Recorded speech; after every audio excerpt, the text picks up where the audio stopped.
This is a J. Dyer production. And if you'd like to be in a future episode of the podcast, then I'd love to hear from you. So whether you want to come on and chat music, film or television of the 90s and noughties, or you want to play one of the various features that I do on the podcast, then please do get in contact.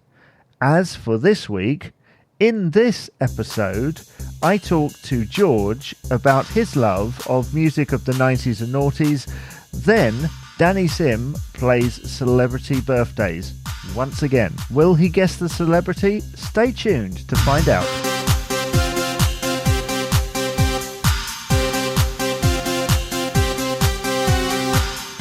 This is 90s and Noughties UK, a podcast on UK pop culture of the 90s and 2000s. If you want to contact the show, email 90sandnoughties@gmail.com, tweet us on @90sandnoughties UK on Twitter, or check us out on Facebook, 90s and Noughties UK.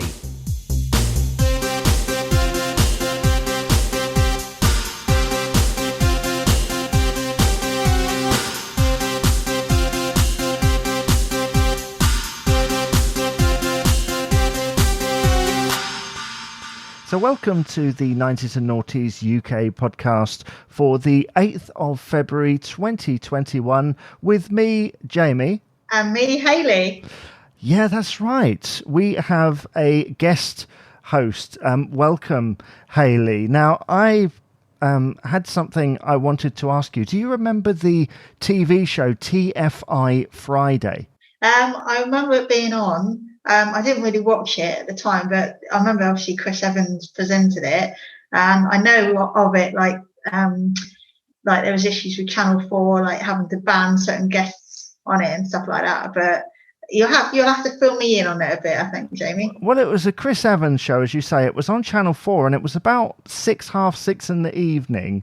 And it's one of those, it really pushed the boundaries at the time. And of course, Chris Evans was a massive name. He was doing the Radio 1 breakfast show around that time. And I personally don't remember it first time round. I was too young for it. But I know of the revival that they did in 2015.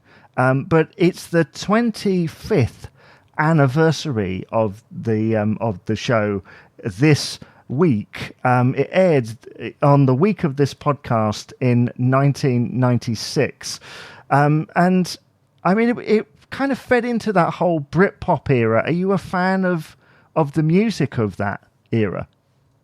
Yes, I am. And how about yourself? Yes and no. I don't mind a few Oasis, maybe a couple of Blur. The rest of it kind of passes me by, and I know I've had guests on the podcast before who are massive fans. I personally am not too much of an anorak when it comes to it, but Chris Evans fed into all of that, and of course it followed on from his other show. I think it followed on, or it was before or after. It was certainly in that string of shows from Chris Evans, including Don't Forget Your Toothbrush, if you remember that. I know of it, but he presented Big Breakfast.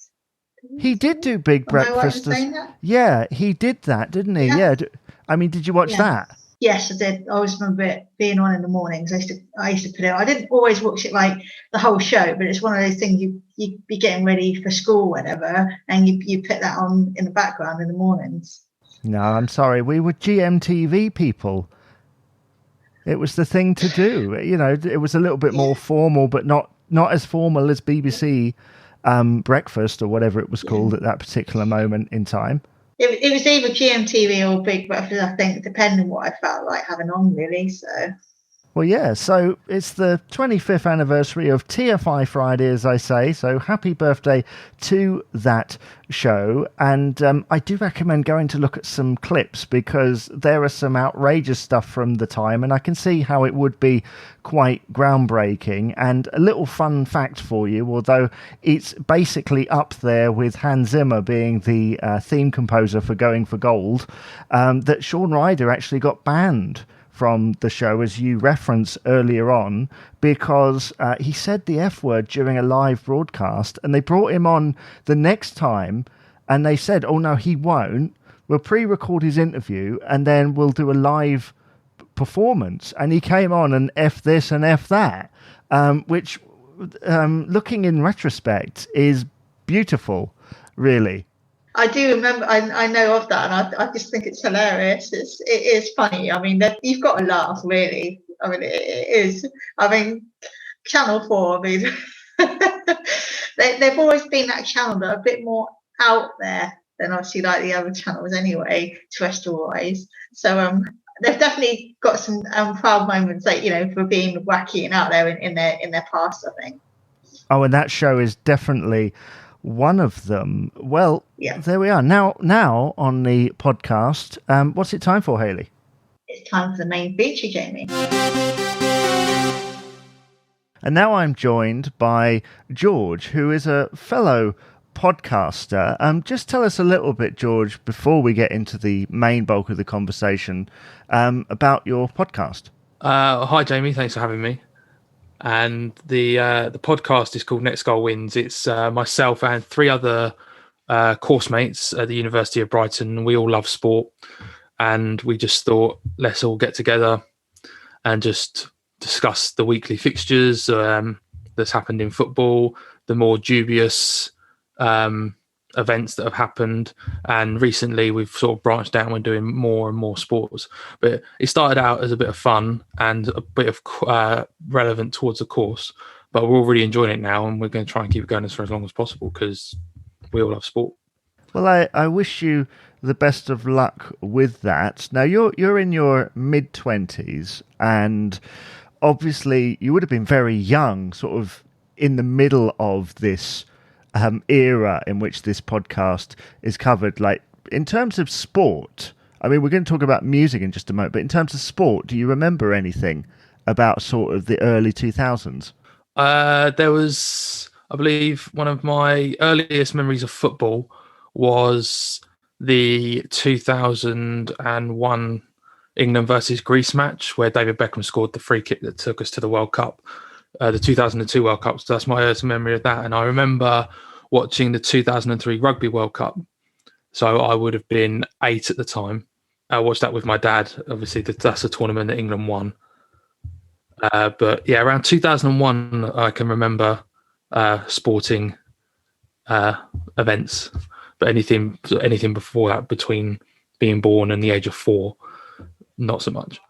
No, I don't blame you on that. Now, as we turn to music, you emailed me to ask about being on the podcast, and one of the things you said was that you followed quite closely the careers of a lot of people whom pretty much from 0 to 4 for you would have been massive, but after that, not so much. I mean, can you talk about that for a moment? Yeah. So I mentioned Westlife, S Club 7, Boyzone, and Take That. And obviously, Take That they reformed in 2006. So that was more the end of the noughties. But I always remember hearing Westlife, hearing S Club 7, whether it was on a tape, because obviously the 90s were the tape era, whether it was on the radio station or back when 4 Music was about. This is obviously later noughties. But my first ever tape was an S Club 7 one, and I remember that distinctly, driving down to Portsmouth and having it on.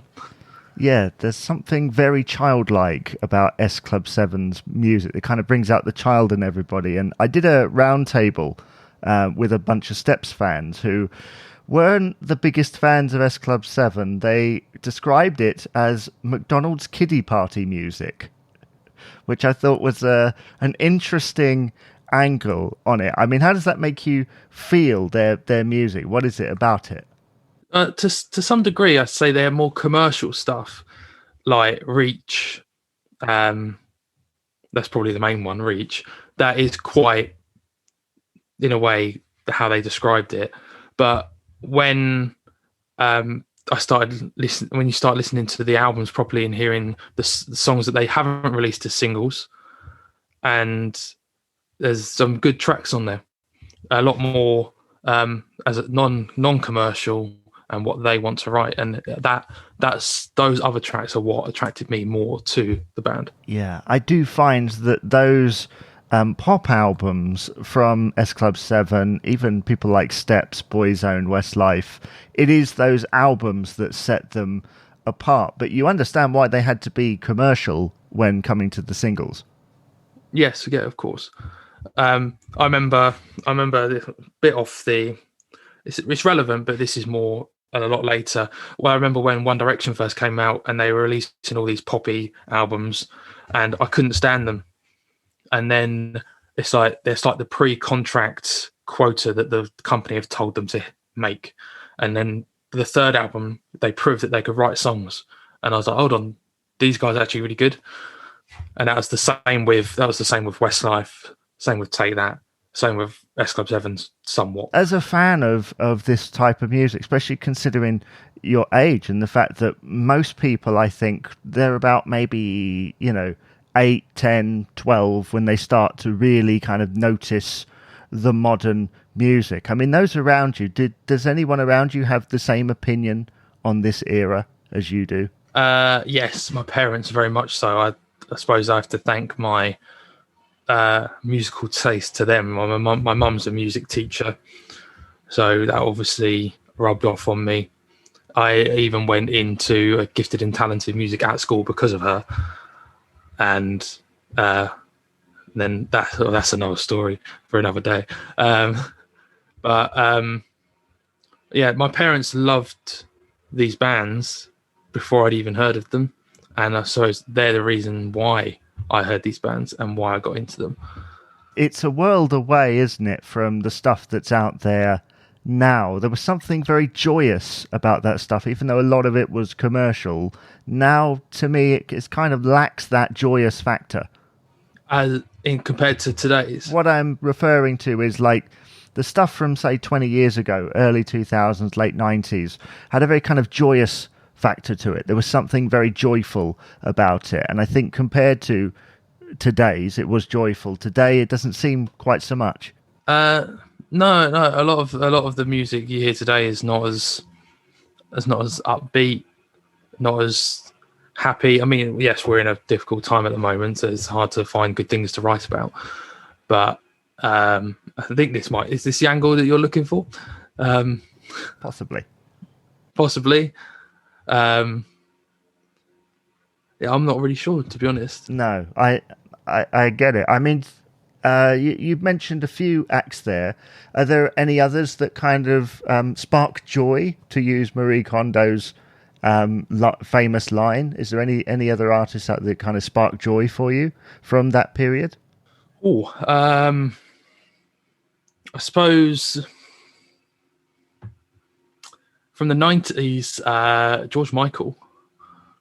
I suppose I did hear a bit of Hayley when I was younger. Jason Donovan, because at the time I believe he was Joseph in the production of Joseph and His Amazing Technicolor Dreamcoat. I think McFly and Busted were a bit into the noughties, and I'm very big fans of them. Very big fans. It tends to be a lot of bands rather than solo artists, I found.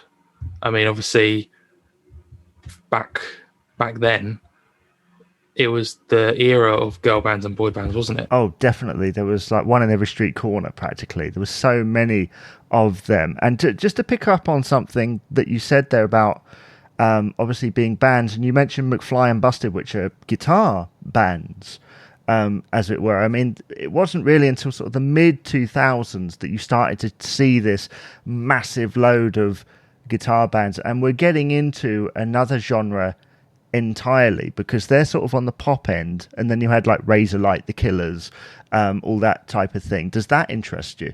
Yeah, definitely. The Killers. I mean, Killers are famous for Mr. Brightside. There are a few tracks by them that I like. Razorlight, not so much, but there are bands like Erasmus, I believe, Coldplay especially, definitely. One of my favourite bands, Coldplay.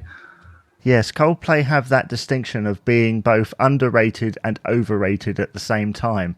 because again, I think it's that albums thing. I'm sure if you listen to the singles, I find it quite monotonous at times, but I'm sure the albums are above and beyond that. Oh yeah, definitely. I found that with A Head Full of Dreams. I listened to the full album, and I just fell in love with the album, and I think that's the album that made me really love the band. Because before that, some of Coldplay's songs were just a bit, I was pretty hot and cold with them, and then that album just changed it all. I mean, we're getting a step closer to the modern day, because we started off sort of in the mid-90s where it was very kind of upbeat and lots of sort of commercialized rock. And then as you get into kind of the early to mid-2000s, you're getting a lot more, not credible, because I think all of it is credible in some way, but you're getting more towards maybe people writing more of their own songs in a certain style. Keyboards were kind of out, guitars were in. And then as we get into the late noughties with the likes of Lady Gaga, we're sort of getting a mix of all of those things into one. I mean, it's an interesting subject, one of which I've had on many occasions. And just to go back to kind of the boy band, girl band thing, I mean, do you think that there are any groups out there now that kind of compare to those from back there? I'm just trying to think of boy bands and girl bands that are still around today, because of JLS split. The Wanted are on a unconfirmed hiatus. Little Mix are completely different to that of the Spice Girls from the late 90s or the 90s. It's the bands that I'm thinking of or boy bands and girl bands that I come to mind are still around today that were in the 90s. And that longevity has kept them going. So like the Backstreet Boys, massive in the 90s, and I'm still a fan of them. Well, I'm very much a fan of them today.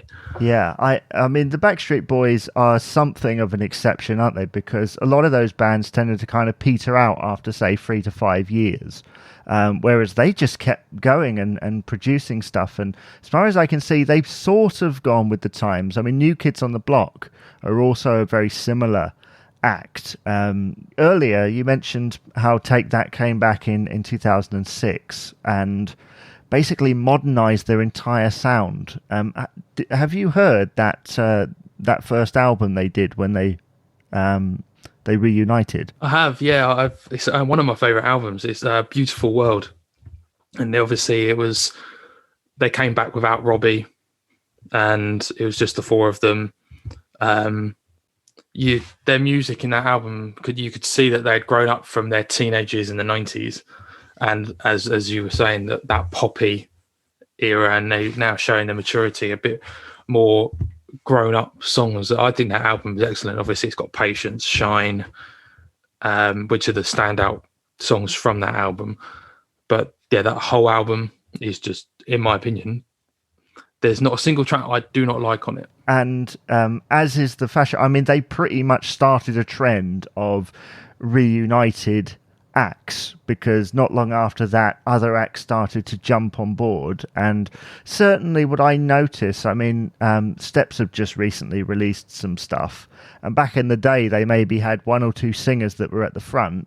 Now all of them are having a go at a lead vocal in some way, and that pretty much started with Take That. Because when it was the four of them, before Robbie reunited with them a few years later after the initial, comeback success, all of them had a go at least one song on the album, which I thought was a very refreshing change, and certainly something they wouldn't have been told to do back in the day. No, I totally agree. When you were saying that, my mind was to Boyzone. In the 90s, you very much heard Ronan Keating or Stephen Gately. And then on fast forward to 2014, when they did their Dublin to Detroit album, each of them, as you said, is a soloist or leads the song. And it is very refreshing. And obviously in the band for a reason, they can sing. It should be highlighted more as them as solo artists or as leaders in the song. And no, I agree. It's very nice to hear it's very nice to hear the other members taking the lead, because in Take That it was very much Gary or Robbie. In the Backstreet Boys it was very much Mark and I believe AJ, and it's like the other three are just swaying in the back. Yeah, it was always a very strange thing. I mean, when Boyzone first came about, they released a song called Working My Way Back to You, which was their debut single, and it was only released in Ireland, I believe. And originally, they had Stephen Gately and Mikey Graham as lead singers on that song. And it's really weird in the video to see Ronan not really doing anything, just kind of dancing. It's kind of out of keeping. It's like they had a certain vision for it. And then I think they must have got Ronan to do, like, I think he did a version of Father and Son or something like that. And they must have then gone back to the drawing board and said, yeah, this is the guy that we need at the front. But you're right. Now, certainly on that wonderful track where they used a piece of Stephen Gately on the track, sampled him, and everybody gets a chance to have a vocal. It's such a refreshing change from back in the day where you had to have those two front guys or three front people, and then the rest of them were just kind of termed as backing singers. Yeah, exactly. It's I can't. I suppose it does happen with girl bands as well. Not so much Little Mix. They're very much all of them got a shout. But I can think back to the Spice Girls. There's very much just the males were taking the lead. Yeah, I think so. But we'll draw it to a close here. But one thing I will ask you is, if you could compile some kind of top 3 of either albums or songs from the era in which we've been talking about, certainly on the more pop end of it, maybe those boy bands, girl bands, just to narrow it down just a little bit, what would you suggest that people go and check out based on your own personal preferences? Oh, wow, what a question. I might do one song from each. S Club 7, I'd say Show Me Your Colours. It's from their Sunshine album, which was 2002. That song, very much, it's nice and chilled, and just chills you out. Westlife, a lot of their stuff is just one of my favorite songs is their Commercialize, is what makes a man. It's a very powerful and well-known song for the band, but it's one of their best ones. And for Boyzone, Who We Are on that track is brilliant, and that song is a prime example that all 4 all have a moment in that song. And yeah, so they'd be my 3. Thank you for revealing that. That's a very interesting thing. I'm sure people will go and check that out. So yeah, thank you for joining us to talk about this stuff, and all the best with your podcast. And thank you very much, and thanks for having me. And now on the podcast, it's time for the regular feature of celebrity birthdays. And I'm joined once again by radio presenter Danny Simm. Welcome to the podcast once again, Danny. Thanks for having me back, Jamie. 3rd time lucky. Yeah, well, last time, if you missed it, and you can go and check back on the episode. Dennis Norton. Yeah, he missed I have out. nightmares about that name. He missed out on guessing Dennis Norton there as someone who would have been celebrating their birthday. Now, this is someone who is actually celebrating their birthday. They are still with us, and it's a game of 20 questions if you haven't heard it before. And hit us with the first question, Danny. Is it Ewan McGregor? No. Are they male? No. Female? Yes. Okay. Are they an actor? Yes. Okay, so a female actor. Yes. Films? She did do films later on, but earlier in her career, she was known for television. television. Okay. I'm guessing is she a staple of British television? No. Oh, No, you might need to go further afield. further afield. Oh, did she have some success in the States? Well, yeah, you could say that, yes. She had some success in the States. Yeah, and actually, to correct, she is kind of a staple of British television, but not in Britain, if that makes any sense. A staple of British television, but not in Britain. Yeah. As in, she didn't make it here. She made it somewhere else. But British. No. So she's not British? Nope. Oh. If you're a staple on British television, but not in Britain, the programme might be made somewhere else. Ah, right, okay, yeah. On the right track, okay. Yeah, I thought this was going to be easier. Okay, staple of British television. Program in a program made somewhere else. Yeah. Okay. Were they renowned for a particular style? You could say that, and I'll tell you that they were known for comedy, but they have done other things in their career. Could I have one more clue, please? Okay. So there's one particular program which was a major staple on British television in the 90s, but made somewhere else, as we say. And this was a program that is still running, but only in reruns. Okay, is it Helen Baxendale? No. Oh, No, it isn't. I was too confident then, far too confident. So it still runs, but only in reruns. Is it a heavily syndicated show? Oh my goodness, yes. Yes. Is it Friends? Yes.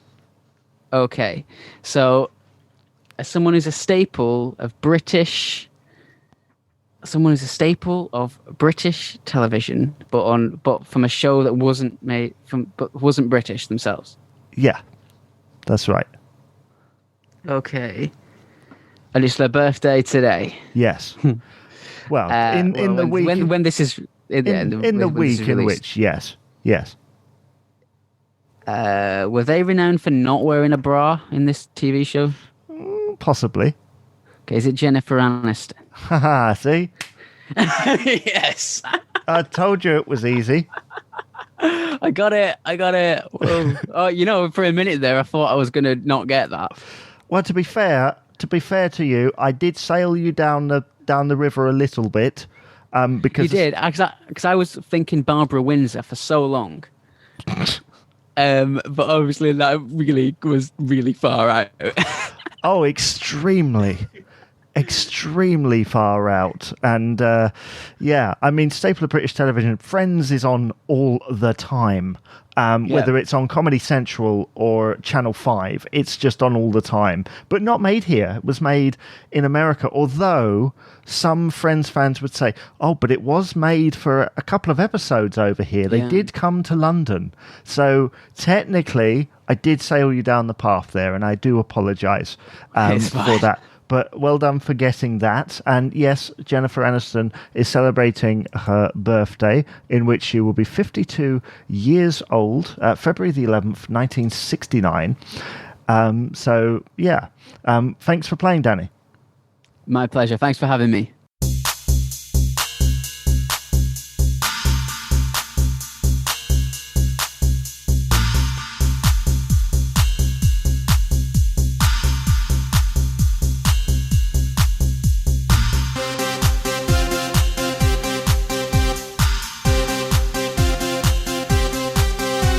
Thank you for listening to 90s and Noughties UK, a podcast on UK pop culture of the 90s and 2000s. Please remember to rate, comment and subscribe on your favourite podcast provider. If you want to contact the show, email 90sandnoughties@gmail.com, tweet us on @90sandnoughties UK on Twitter, or check us out on Facebook, 90s and Noughties UK.